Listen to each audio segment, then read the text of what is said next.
Ayan, so welcome back po no, dito sa Day Enrica at Doy TV Sports. At ang ating pong pag-uusapan, well, Gilas Pilipinas, nakauwi na po dyan po sa ating bansa. No? So dumating nga po sila dyan kanina, no? Madaling araw po sa oras dyan sa Pilipinas. At nakunan pa nga po ng panayam, no? Itong mga players. At of course, si Coach Tim Cone, no? Ang malupit na coach ng Gilas, di ba? Pero yun, nakuha niya lang naman maraming karangalan. Ano po, unang-una, dyan po sa Asian Games, siya po'y gold medalist. Ano po, matagal na panahon bago natin nakuha yung ginto na yan. Tapos ngayon, tinalo po natin ang number 6 lang naman, no? World top 6, no? Na Latvia, di ba? Nagulat dahil first game pa lang. Talagang tapos pinahirapan ng Georgia. Kinapos nga lang dito sa Brazil, no? Pero sayang kung na-sustain sana yon. Pero tapos naman na, no? At least pinakita natin na hindi tayo basta-basta, no? Na kaya na natin makipagsabayan. Hindi na po tampakan, no? Ang laban, no? May tinalakay po tayo, no? Yung nakarang content lang about sa mga nambabash po sa Gilas, no? Yun po yung mga siguro, yung mga alam nyo na, hindi naman nasubaybayan yung Gilas. Yun yung lang, siguro iba doon wala pang alam sa basketball, no? Dahil kung alam nyo ang basketball, maintindihan nyo ang sitwasyon, no, ng Gilas. And at the same time, wala din kayo sa situation, no? Ako kasi naintindihan ko po ang Gilas dahil sinusubaybayan ko po talaga yon. No, ilang beses na po natin sinasabi dito, no, na yan po selection nila nung sila'y tumulak ng Asian Games, no? Talagang sinubaybayan natin, no? Ngayon, naintindihan naman natin na yung mga ibang players na inakasahan natin, katulad nila Malonzo, Thompson, at ito po si AJ Edu, wala. Kawawa nga lang po talaga si Japet, biruin nyo, nabash pa, biruin nyo. Siya po, nagretiro na nga Nagretiro na. Tapos, dahil nga sa Call of Duty, napilitan ng sumabak ulit. Diba? Tapos, ibabash pa. So, hindi naman niya kasalanan yun, no? Si Japet kasi, laro niya, number 5 at 4, diba? So, kung hindi rin natin alam kung ano yung... Siyempre, naninibago, lalo na world stage po yun, guys, diba? Tsaka, ilang taon na ba si Japet? 38 years old, diba? So, kaya tigil na yung mga bash-bash na yan, no? Tapos naman na. At yan na nga, nakabalik na po sila, no? At sa panayam po dyan kay Coach Tim Cone, talagang, pinakita nila na, na talagang hindi tayo basta-bastang kupunan, no? Sayang nga lang, di ba? Siguro things will be different kung hindi po na-injured si Kai, di ba? Kasi na-injured si Kai nung, hindi pa tapos yung laban nila ng Georgia, di ba? Then at the same time, hindi na siya nakalaro. Or hindi na siya pinilit pang ilaro, no? Nung kanilang nakasagupa na yung Brazil, no? So yan po yung mga nangyayari dyan sa Gilas Pilipinas. At of course, magbabalik po sila, no? At yan po ang ating aabangan. Well, di na po matagal yan. Sa November po, no? Magbabalik sila para naman po sa tournament, no? For qualifying tournament sa Asia naman, FIBA Asia. Di ba dapat automatic na tayo doon dahil tayo ang Asian Games gold medalist?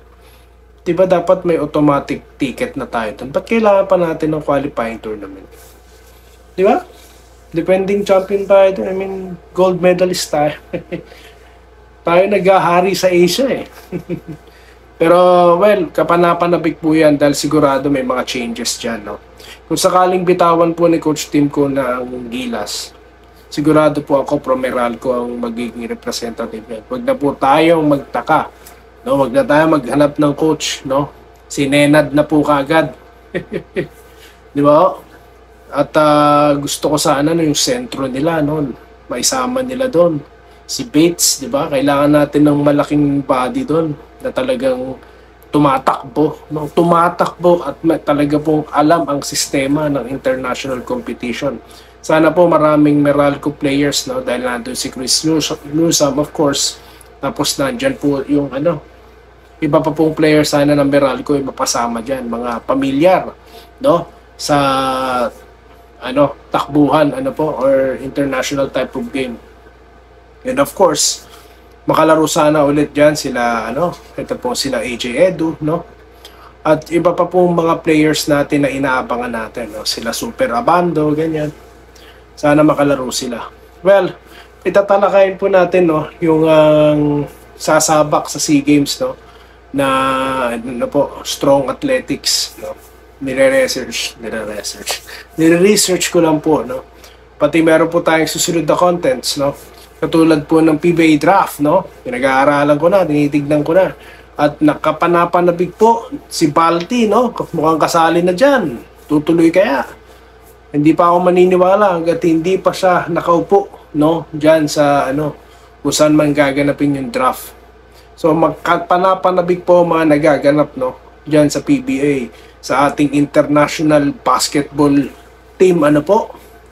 At wag natin pag-usapan yung youth team nung yung U17 natin, no. Dapat doon wag natin pag-usapan. Basta focus po tayo dito, no, sa November, magbabalik ang Gilas. Tapos pag-uusapan natin yung dream team natin, yung mga dapat nandun sa loob. Yung alam niyo po, yung hindi lang yung first 5 yung maglalaro, no. Yung talaga pong confident yung coach na ipasok yung player na talagang babanat, no. At sigurado refresh na siguro yung listahan diyan. Baka pwede na tayong talaga na listahan. Pero depende pa rin po lahat, no. Kasi yung mga issue po nung nakaraan, yung mga players na nagpapabayad, di ba? Di naman po maiwasan yun dahil pag na-injury po sila, talaga po Pero sana makilahok po sila dahil kailangan po natin ng pinakamalakas na koponan, no? Dahil ito na po, nagpakilala na tayo, no? Hindi na tayo yung dating team na tinatambakan sa Asian stage pa lang. Di tayo tinatambakan ng Korea, ng China. Dati po, tambakol po dati ang nakalaban natin ng China. Talagang kawawa tayo. Pero ngayon, well, let's think na rin siguro yung bagong sistema nila na kung saan pwede tayo magbitbit ng import, no? Yung Asian Games, dalawa kasi import natin, anong pangalan nito? Yung 7-footer. Tsaka ito pong si Justin Brownlee, no?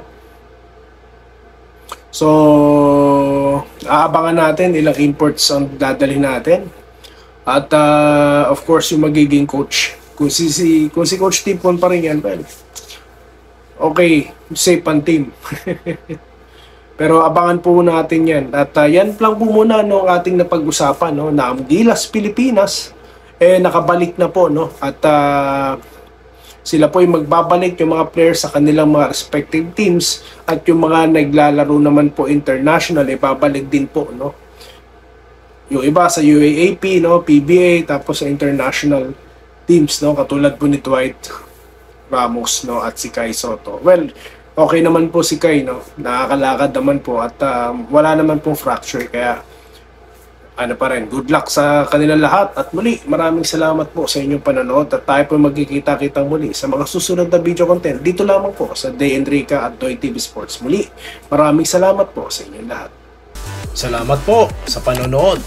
Subscribe na para sa mga susunod na basketball at boxing videos.